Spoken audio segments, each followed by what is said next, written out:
Oh, that was a good one, that conversation. So I want to talk about this thing about being current. And I'm having some interesting experiences that I love.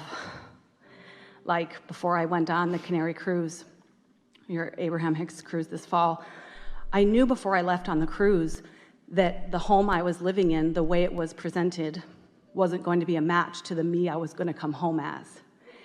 I painted my entire bedroom. I bought new linens. I bought new towels. And I didn't know who I would be exactly, but I knew it needed to be a little different.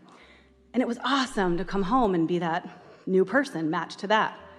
I attended your workshop last weekend in Asheville, and before I left, I had this inspiration to take a couple of bags, grab up some stuff that didn't fit anymore, drop it off at Goodwill. These things where I can see who I'm about to be. So, what's going on? I love it. I'm good with it. But is there something that I could understand better about that? Well, what you are amplifying here, and this matters a lot, is the perspective shift. Shift isn't quite the right word.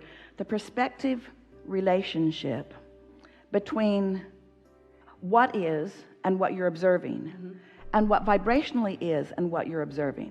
And if you've been following us for a while, we've been talking about this vibrational reality, and we call it your vortex. It's a vibrational reality where who you really are is vibrationally dwelling, and who you really are is different, sometimes greatly different and sometimes slightly different from who you are being. And it all has to do with how big that gap is between what the vibration of your vortex is and what the vibration of your day-to-day experience is. So most people are keeping that gap significant by their intense observation of what is.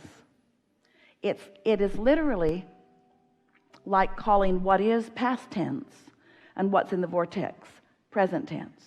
And you can't focus on past and present at the same time. Now, we know we're asking a lot of you. In fact, you think we're asking even maybe more than we are asking. We're not asking you to ignore your present tense. We're just asking you to put more emphasis on what's in the vortex.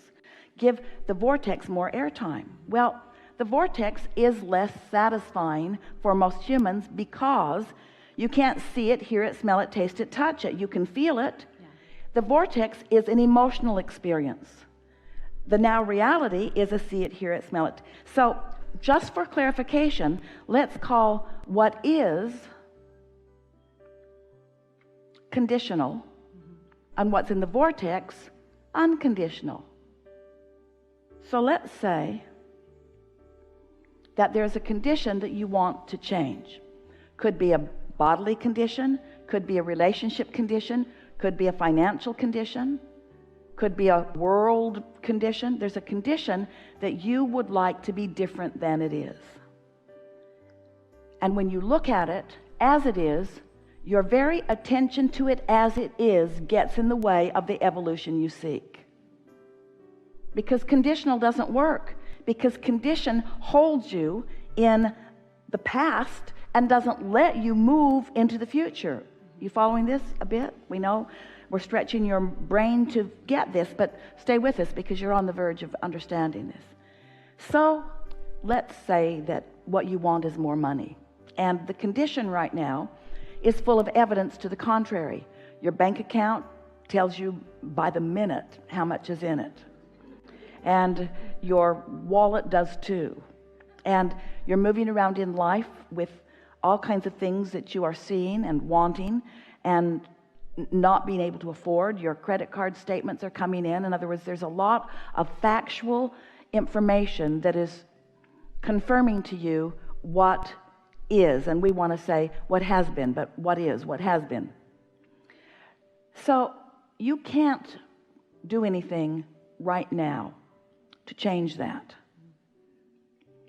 There's nothing that you can do in this moment that's going to change that right now. Long term you could, but right now it's not going to change. But what can change right now is you can change from worry to fun right now. right now by focusing. You could change from concern to less concern right now. You could take a path of least resistance. Let's say you've got a job and you don't like it. Maybe it changed, maybe you've changed. You don't like your job, you'd like to quit. So you say, I'm going to quit my job. Well, that's not the path of least resistance. Quitting your job isn't the path of least resistance. You don't like it, but quitting it you would not like even more for a lot of reasons. So you can't do anything to change that condition right now. You're sort of trapped in it if you're approaching it conditionally. But you could call it a temporary job. That gives you a little relief. You could call it a short-term job. You could acknowledge that you're on your way to something that you like better. You could acknowledge that that job helps you identify what you like more. In other words, you can have an unconditional improvement in your emotion, and you can do it right now. You can improve your emotion enough that you become a vibrational match to what is current in your vortex, and now you and your vortex are one. There's no split in the vibration. So now the vibration of your vortex can be realized by you.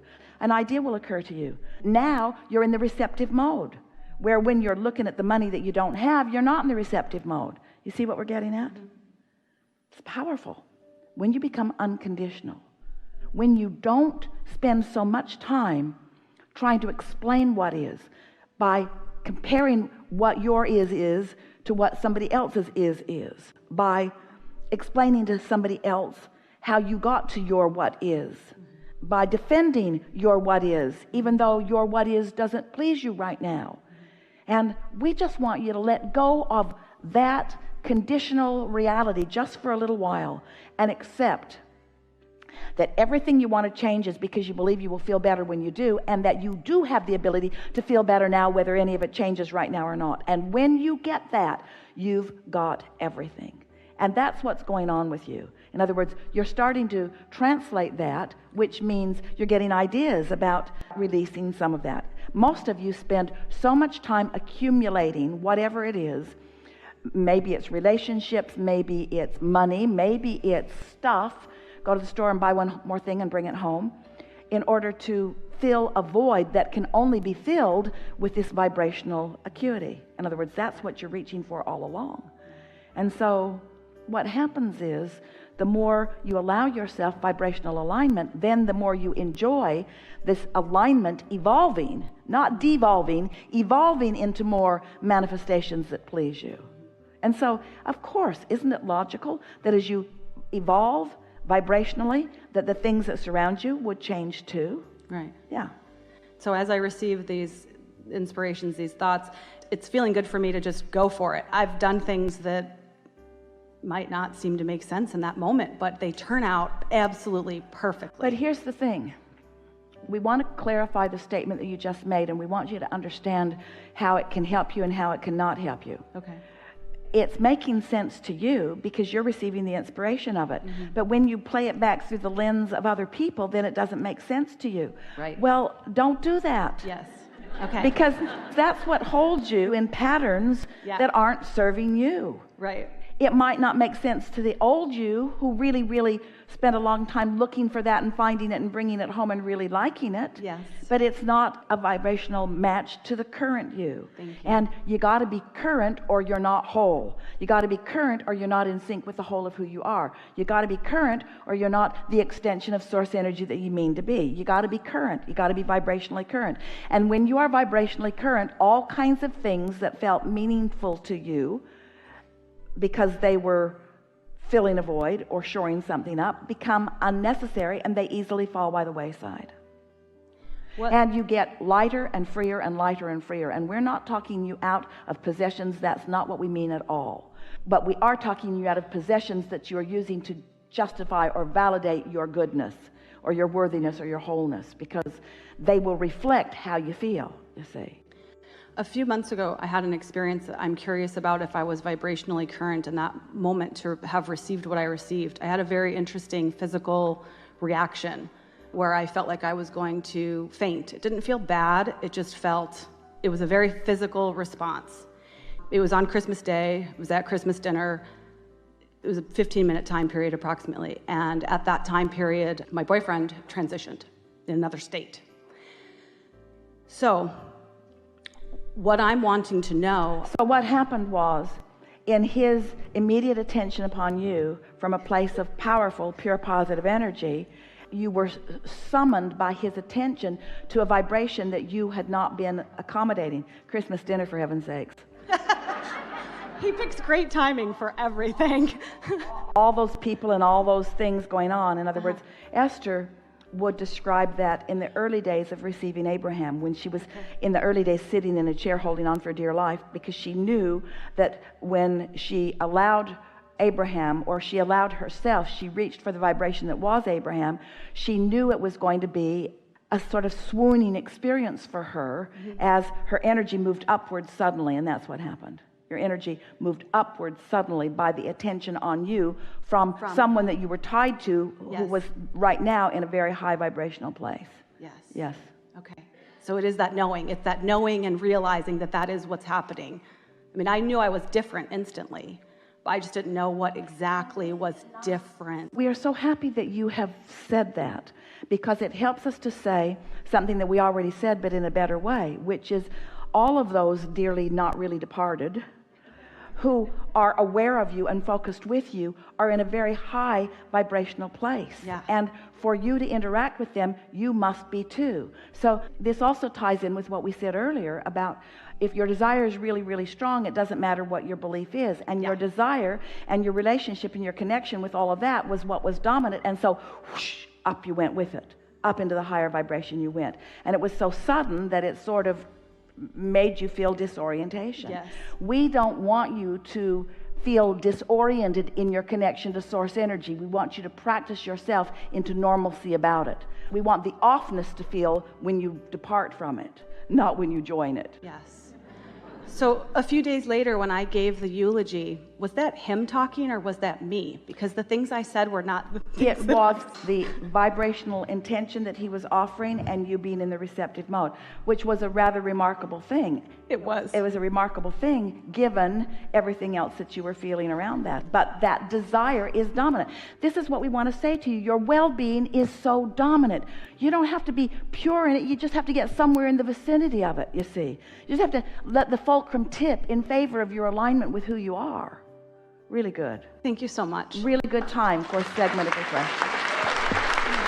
Cảm ơn các bạn đã xem video. Nếu thích, đừng quên nhấn like, share và subscribe để không bỏ lỡ những video mới nhất nhé. Hẹn gặp lại.